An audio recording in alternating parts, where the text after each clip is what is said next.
आज है 22 सितंबर और हम शुरू करते हैं आज के करंट अफेयर्स। पहला है programme for development of semiconductors and display manufacturing ecosystem in India. ठीक है, ये स्कीम लॉन्च की गई है। इसमें जो सेमीकंडक्टर हैं और डिस्प्ले यूनिट्स हैं उनकी मैन्युफैक्चरिंग के लिए कोई भी अगर सेटअप किया जाता है, कोई भी फैक्ट्री लगाई जाती है, उस पर जो खर्चा आएगा उसका 50% गवर्नमेंट देगी। ठीक है, मतलब 50% का जो फिजिकल सपोर्ट है वो गवर्नमेंट की तरफ से मिलेगा। ठीक, उसके बाद डाइविंग सपोर्ट वेसल जिसको डीएसवी कहते हैं, ये दो हैं अभी बन रहे हैं, निस्तार और निपुण। ठीक है, इसको हिंदुस्तान शिपयार्ड लिमिटेड बना रही है और इनका काम कई कई तरह के काम में आते हैं, जैसे सबमरीन रेस्क्यू हो गया, पेट्रोलिंग के काम में आते हैं, सर्च एंड रेस्क्यू ऑपरेशन जो डीप ओशंस में सर्च एंड रेस्क्यू होते हैं उससे रिलेटेड है। ठीक है, उसके बाद national conference of environment ministers, ये गुजरात में होगा। ठीक है, इसका उद्देश्य है कि जो सेंट्रल गवर्नमेंट है और स्टेट गवर्नमेंट्स हैं उनके बीच में एक सिनर्जी रहे और इन्वायरमेंट से जो रिलेटेड इशू हैं उस पर एक तरह से पॉलिसी रहे। ठीक है, उसके बाद स्पर्श स्पर्श क्या है, ये अक्सर न्यूज़ में रहता है, सिस्टम फॉर पेंशन एडमिनिस्ट्रेशन रक्षा, मतलब ये डिफेंस मिनिस्टर से रिलेटेड है। जो रिटायर्ड पर्सनल हैं, डिफेंस पर्सनल हैं, उनकी जो पेंशन से रिलेटेड क्वेरीज या क्लेम होते हैं उसको सॉल्व करने के लिए ये एक वेब बेस्ड सिस्टम है। ठीक है, उसके बाद production linked incentive PLI scheme launch की गई है। जो सोलर सेल मॉड्यूल्स होते हैं उनको उनको मैन्युफैक्चरिंग मदद करने के लिए। ठीक है, जो हमारे यहाँ पहले से स्कीम मतलब एक प्रोग्राम चल रहा है सोलर सेल मॉड्यूल मैन्युफैक्चरिंग का, उसका नाम है national programme on high efficiency solar PV modules. ठीक है, फिर है रूल्स फॉर आइडेंटिफाइंग क्रिमिनल्स। ठीक है, ये एक आर्टिकल था और इसमें बताया गया कि जो क्रिमिनल प्रोसीजर आइडेंटिफिकेशन एक्ट 2022 आया उसका उद्देश्य क्या था। ठीक है, उसमें जो पुराना एक्ट था आइडेंटिफिकेशन ऑफ प्रिजनर्स एक्ट 1920 उसको रिप्लेस किया गया। जो 1920 था उसमें बहुत कम चीज़ों का ही जो आइडेंटिफिकेशन मार्क्स होते हैं किसी के, खासकर जो कन्विक्ट्स होते हैं, ठीक है, उनके या फिर मजिस्ट्रेट जिसके लिए ऑर्डर देगा, जैसे कोई हाइनेस कोई बहुत जघन्य अपराध में कोई शामिल है, ठीक है, उसके लिए ऑर्डर दिया जाता था, तो उनके ही आइडेंटिफिकेशन मार्क्स वगैरह रखे जाते थे। उसमें फिंगरप्रिंट्स, फुटप्रिंट्स और फोटोग्राफ्स था। ठीक है, लेकिन अब टेक्नोलॉजी इंप्रूव कर गई है तो कई सारी और चीज़ें जैसे रेटिना स्कैन, आइरिस स्कैन, ठीक है, इनके सैंपल और क्या कहते हैं पाम के जो प्रिंट होते हैं वो, इवन डीएनए तक रखे जा सकते हैं। ठीक है, डीएनए सैंपल्स रखे जा सकते हैं। तो देख लेते हैं इसमें क्या क्या प्रोविजंस हैं। ये जो क्रिमिनल प्रोसीजर आइडेंटिफिकेशन एक्ट 2022 है, इसमें मजिस्ट्रेट किसी के लिए भी कह सकता है। जो पहले वाला एक्ट था उसमें सिर्फ कन्विक्ट के लिए या कुछ स्पेशल केसेस में कुछ इन्वॉल्व होते हैं जो, उनके लिए कहा जाता था। इसमें किसी के लिए भी कहा जा सकता है, मजिस्ट्रेट किसी के लिए भी ऑर्डर दे सकता है। और इसमें ये भी है कि जो हेड कांस्टेबल से ऊपर के रैंक वाले होंगे, मतलब हेड कांस्टेबल की रैंक तक के लोग ये काम कर सकते हैं। ठीक है, पहले ऐसा नहीं था।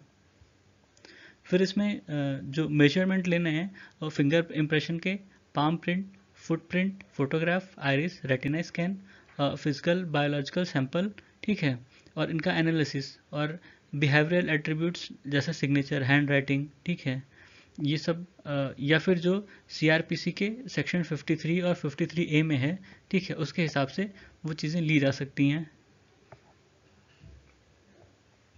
उसके बाद इसमें ये भी बताया गया कि जैसे एक अंदेशा था कि जो डिटेनी पर्सन होंगे जिनको डिटेन किया जाएगा उनको भी ले सकते हैं, उनका भी ले सकते हैं, नॉर्मली जो पॉलिटिकल प्रिजनर्स होते हैं। ठीक है, तो इसमें बताया गया कि जो पॉलिटिकल प्रिजनर्स होंगे उनका नहीं लिया जाएगा। अगर वो किसी ऐसे जघन्य अपराध में शामिल हैं, उससे रिलेटेड केसेस हैं उनके खिलाफ, तो उनका लिया जा सकता है। ठीक है, इसमें जैसे कुछ वो छूट दी गई, मतलब कुछ लोगों को कहा गया कि उनको नहीं लिया जाएगा। वो केसेस जैसे जो सीआरपीसी के 107, 108, 109, 110, 144, 145 और 151 के अंतर्गत जो भी आते हैं केसेस, ठीक है, उसमें जो डिटेन होंगे उनका नहीं लिया जाएगा सैंपल। और इसमें एनसीआरबी जो नेशनल क्राइम रिकॉर्ड ब्यूरो है, ठीक है, वो ये सारे डाटा स्टोर करेगी। ये एनसीआरबी एक्चुअली सेंट्रल गवर्नमेंट की एजेंसी है। ठीक है, तो इसमें लेकिन छूट दी गई स्टेट गवर्नमेंट्स को भी। ये कहा गया कि स्टेट गवर्नमेंट्स भी रख सकती हैं ये सारे सैंपल्स, लेकिन उनको जो जहाँ भी वो स्टोर करेंगी एक ईजी एक्सेस देना होगा ताकि सेंट्रल गवर्नमेंट की एजेंसीज भी उसको एक्सेस कर सकें। ठीक है, तो इसमें इतना ही था। उसके बाद 1980 में एक केस था Bachchan Singh versus state of Punjab. इसमें सुप्रीम कोर्ट ने कहा था कि फांसी की सज़ा देने के लिए उस केस का रेयरेस्ट ऑफ रेयर केस होना ज़रूरी है, ठीक है। और ये भी कहा था कि केस देने के बाद भी इस बात पे सुनवाई हो सकती है कि उसको डेथ सेंटेंस क्यों देना चाहिए या क्यों नहीं देना चाहिए, ठीक है। उसके बाद अम्बेडकर सर्किट, ये जो अम्बेडकर जी उनसे रिलेटेड जो कुछ जगह हैं उनको जोड़ने की बात है, ठीक है। एक टूरिज़्म सर्किट बनाने के लिए है ये, ठीक है। इसमें उनकी जन्मभूमि, शिक्षा भूमि, दीक्षा भूमि, महापरिनिर्वाण भूमि और चैत्य भूमि। जन्मभूमि जहाँ वो पैदा हुए, शिक्षा भूमि जहाँ वो पढ़ाई की, और दीक्षा भूमि जहाँ उन्होंने बुद्धिज़्म अपनाया, महापरिनिर्वाण भूमि जहाँ उनकी मृत्यु हुई, और चैत्य भूमि जहाँ उनका अंतिम संस्कार हुआ, ठीक है। फिर हैं रतन टाटा, जस्टिस केटी थॉमस और करिया मुंडा।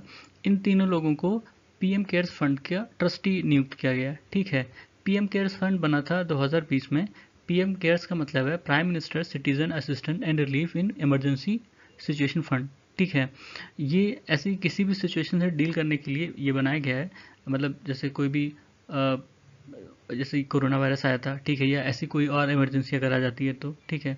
इसके जो एक्स ऑफिशियल चेयरमैन है वो प्राइम मिनिस्टर हैं, और इसमें डिफेंस मिनिस्टर, होम मिनिस्टर और फाइनेंस मिनिस्टर जो हैं इसके एक्स ऑफिशियल ट्रस्टी हैं, ठीक है। जो चेयरपर्सन है वो किन्हीं 3 और व्यक्तियों को भी ट्रस्टी के तौर पे अपॉइंट कर सकते हैं, जैसे अभी अपॉइंट किए गए हैं, ठीक है। उसके बाद 4 जगह हैं, लुहांस, दोनेस्क, खेरसॉन और ज़पोरिज़िया। ये यहाँ पे रेफरेंडम होना है। ये डिसाइड करेंगे कि इनको यूक्रेन में रहना है या रशिया को ज्वाइन करना है, ठीक है। ऑल्दो सबको पता है इसका आउटकम क्या होगा, ठीक है। फिर भी ये इंपॉर्टेंट प्लेसेस हैं, ये अक्सर न्यूज़ में रहते हैं, इनको याद रखिएगा। तो ये था आज का हमारे करंट अफेयर्स। सुनने के लिए धन्यवाद।